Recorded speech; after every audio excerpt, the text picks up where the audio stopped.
AG ನ್ಯೂಸ್ಗೆ ಸ್ವಾಗತ. ನಮ್ಮ ಪಕ್ಷ ಅಧಿಕಾರಕ್ಕೆ ಬಂದರೆ ಗ್ಯಾರಂಟಿ ಯೋಜನೆಗಳನ್ನ ನೀಡುತ್ತೇವೆ ಎಂದು ಜನರಿಗೆ ಮನೆ ಮನೆಗೆ ಹೋಗಿ ಭರವಸೆ ಕೊಟ್ಟಿದ್ವಿ. 40% ಆರೋಪ ಮಾಡಿ ಅಧಿಕಾರಕ್ಕೆ ಬಂದಿದ್ದೇವೆ ಎಂಬುದು ಸುಳ್ಳು ಎಂದು ಗೃಹ ಸಚಿವ ಡಾಕ್ಟರ್ ಜಿ ಪರಮೇಶ್ವರ್ ಹೇಳಿದ್ದಾರೆ. ಸದಾಶಿವನಗರದಲ್ಲಿ ಸುದ್ದಿಗಾರರೊಂದಿಗೆ ಮಾತನಾಡಿ, ಗುತ್ತಿಗೆದಾರ ಸಂಘದ ಅಧ್ಯಕ್ಷರಾಗಿದ್ದ ಕೆಂಪಣ್ಣ ಅವರು ಅಂದಿನ ರಾಜ್ಯ ಸರ್ಕಾರದ ವಿರುದ್ಧ ಪ್ರಧಾನಮಂತ್ರಿ ನರೇಂದ್ರ ಮೋದಿ ಅವರಿಗೆ ಪತ್ರ ಬರೆದಿದ್ದು, ಭ್ರಷ್ಟಾಚಾರ ಜಾಸ್ತಿಯಾಗಿದೆ, ಕಾಮಗಾರಿಗಳಲ್ಲಿ ಹಣ ತೆಗೆದುಕೊಳ್ತಿದ್ದಾರೆ ಎಂದು ಪತ್ರದಲ್ಲಿ ಉಲ್ಲೇಖ ಮಾಡಿದ್ದ ಆಧಾರದ ಮೇಲೆ ನಾವು 40% ಆರೋಪ ಮಾಡಿದ್ವಿ. ನೋಂದಾಯಿತ ಸಂಘವು ಅಧಿಕೃತವಾಗಿ ಪ್ರಧಾನಮಂತ್ರಿಗಳಿಗೆ ಪತ್ರ ಬರೆದಾಗ ನಾವು ಕೂಡ ಪಕ್ಷವಾಗಿ ಜನರ ಹಿತದೃಷ್ಟಿಯಿಂದ ಪ್ರಶ್ನೆ ಮಾಡಿದ್ವಿ. ಯಾವ ಆಧಾರದ ಮೇಲೆ 40% ನಡೆದಿಲ್ಲ ಎನ್ನುತ್ತಿದ್ದಾರೆ ಎಂಬುದು ನನಗೆ ಗೊತ್ತಿಲ್ಲ.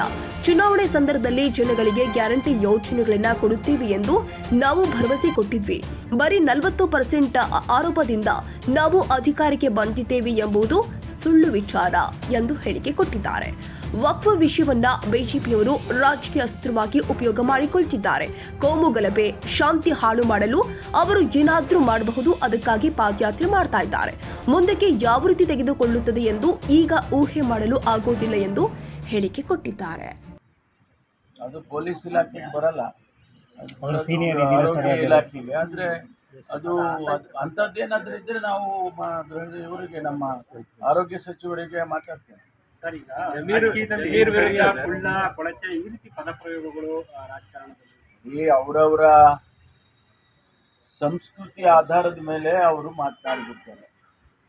ಅವರ ಹಿನ್ನೆಲೆ ಹೆಂಗಿರ್ಬೇಕು ಗೊತ್ತಿಲ್ಲ, ಆ ಆಧಾರದ ಮೇಲೆ ಅವ್ರು ಮಾತಾಡ್ತಾರೆ. ಅಂಥ ಪದ ಬಳಕೆ ಮಾಡೋದು ಅದು ಅನ್ಪಾರ್ಲಿಮೆಂಟ್ರಿ ಇಲ್ಲದೆ ಇರ್ಬೋದು, ಆದರೆ ಅದು ಅಷ್ಟೊಂದು it's not with A good taste, ಅಷ್ಟೊಂದು ಅಹಿತಕರವಾಗಿ ನಮಗೆ ಕೇಳಿಸೋದಿಲ್ಲ, ಅದರ ಕೆಟ್ಟದಾಗಿ ಕೇಳಿಸಿದೆ.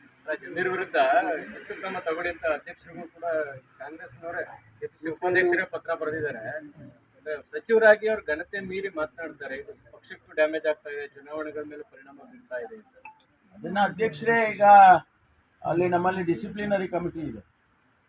ನಮ್ಮ ಇವರು ರಾಜ್ಯಸಭಾ ಸದಸ್ಯರಾಗಿದ್ದಂಥ ಹಿರಿಯರಾದ ರಾಜ್ಯಸಭಾ ಇವರು ನಮ್ಮ ರೆಹಮಾನ್ ಖಾನ್ ಅವರು ಅದರ ಅಧ್ಯಕ್ಷರಿದ್ದಾರೆ. ಅವರಿಗೆ ರೆಫರ್ ಮಾಡಿದರೆ ಅಧ್ಯಕ್ಷರು ತನಿಖೆ ಮಾಡ್ತಾರೆ, ಕರೆಸ್ಕೊಂಡು ಅವ್ರನ್ನ ಕೇಳ್ತಾರೆ, ಯಾಕೆ ಹೀಗೆಲ್ಲ ಮಾತಾಡಿದ್ದೀರಿ, ಅದಕ್ಕೆ ಎಕ್ಸ್ಪ್ಲನೇಷನ್ ಕೊಡಿ ಅಂತ ಕೇಳ್ತಾರೆ. ರಾಜ್ಯ ಮಟ್ಟದಲ್ಲಿ ಒಂದು ಕಮಿಟಿ ಇದೆ, ರಾಷ್ಟ್ರ ಮಟ್ಟದಲ್ಲಿ ಕೂಡ ಒಂದು ಕಮಿಟಿ ಇದೆ. ನಾನು ಕೂಡ ಆ ಸಮಿತಿಯಲ್ಲಿ ಸದಸ್ಯನಾಗಿದ್ದೆ. ಕೆ ಆಂಟೋನಿ ಅವರ ಅಧ್ಯಕ್ಷರಿದ್ದಾಗ ನಾನು ಕೂಡ ಅದರಲ್ಲಿ ನ್ಯಾಷನಲ್ ಡಿಫೆನ್ಸ್ಗಳಲ್ಲಿ ಸದಸ್ಯನಾಗಿದ್ದೆ. ಅಲ್ಲಿ ಕರೆದು ನೋಟಿಸ್ ಕೊಟ್ಟು ಕೇಳ್ತಾರೆ. ನಾವು ಕೂಡ ಅನೇಕ ಜನ ಶಾಸಕರನ್ನು, ಮುಖ್ಯಮಂತ್ರಿಗಳನ್ನು, ಅವ್ರನ್ನೆಲ್ಲ ನ್ಯಾಷನಲ್ ಲೆವೆಲ್ನಲ್ಲಿ ಕರೆದು ಅನೇಕ ರೀತಿಯಲ್ಲಿ ಎಕ್ಸ್ಪ್ಲನೇಷನ್ ಕೇಳಿದ್ವಿ. ಅದೇ ರೀತಿ ಮಾಡ್ತಾರೆ.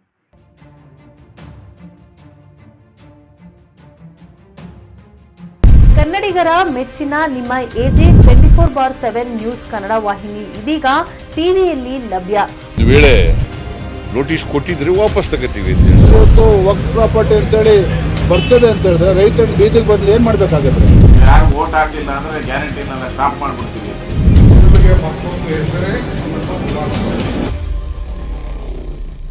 ಕರ್ನಾಟಕ ಮತ್ತು ದೇಶ ವಿದೇಶ 360 ಡಿಗ್ರಿ ಸುದ್ದಿ ಹಾಗೂ ಉತ್ತರ ಕರ್ನಾಟಕ, ಬೆಳಗಾವಿ, ಬಾಗಲಕೋಟೆ, ಧಾರವಾಡ, ಹಾವೇರಿ, ಗದಗ, ಬಿಜಾಪುರ ಜಿಲ್ಲೆಯ ಕ್ಷಣ ಕ್ಷಣದ ವಿವರವನ್ನ ಪಡೆಯುವುದಕ್ಕೆ ಎಜೆ 24/7 ನ್ಯೂಸ್ ಕನ್ನಡ ವಾಹಿನಿಯನ್ನ ಲೈಕ್ ಮಾಡಿ, ವಿಡಿಯೋಗಳನ್ನ ಶೇರ್ ಮಾಡಿ, ಕಮೆಂಟ್ ಮಾಡುವ ಮೂಲಕ ನಮ್ಮ ವಾಹಿನಿಗೆ ಸಹಕಾರ ನೀಡಿ ಮತ್ತು ಚಾನೆಲ್ ಅನ್ನ ಸಬ್ಸ್ಕ್ರೈಬ್ ಮಾಡಿ.